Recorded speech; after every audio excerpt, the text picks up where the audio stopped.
এবার রূপলী পর্দায় মুখোমুখি হতে চলেছেন দুই দেশের ক্ষমতাধর নেতা মোহাম্মদ আলী জিন্নাহ ও মহাত্মা গান্ধী। ভারত ও পাকিস্তানের রাষ্ট্রের জন্মের প্রেক্ষাপটকে কেন্দ্র করে নির্মিত হতে যাচ্ছে web series freedom at midnight. আমাদের সামনে হাজির করবে জানা অজানা অনেক ইতিহাসের অধ্যায়, দুই দেশের বিভাজনের করুণ গল্প। ভারতবর্ষের ইতিহাসে ১৯৪৭ একটি গুরুত্বপূর্ণ বছর। দীর্ঘ ইংরেজ শাসনের পর সে বছরই জন্ম হয় নতুন দুটি দেশের। ভারত পাকিস্তানের স্বাধীনতা লাভের পেছনে সাধারণ মানুষের বহু বছরের শোষণ আর নিপীড়নের গল্প জড়িয়ে রয়েছে। তবে এর সঙ্গে আরও জড়িয়ে রয়েছে গুরুত্বপূর্ণ কিছু রাজনৈতিক সিদ্ধান্ত, যা অনেকেরই এখনও অজানা।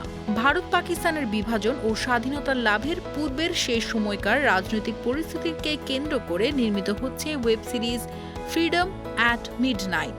সম্প্রতি মুক্তি পেয়েছে নির্মাতা নিখিল আদভানির নির্মিত এই সিরিজের টিজারে দেখা গেছে মহাত্মা গান্ধীর ভূমিকায় চেরাগ গোভরা, জওহরলাল নেহরুর চরিত্রে সিদ্ধার্থ গুপ্ত, সর্দার বল্লভভাই প্যাটেলের ভূমিকায় থাকবেন রাজেন্দ্র চাওলা এবং মোহাম্মদ আলী জিন্নাহর চরিত্রে আরিফ জাকারিয়াকে দেখা যাবে।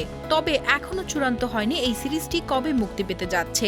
ইতিহাসের এই অজানা অধ্যায়গুলোর প্রতি সবার মনোযোগ আকর্ষণ করতে প্রস্তুত ফ্রিডম অ্যাট দ্য মিডনাইট, যার উন্মাদনা ইতিমধ্যেই ফুটে উঠেছে।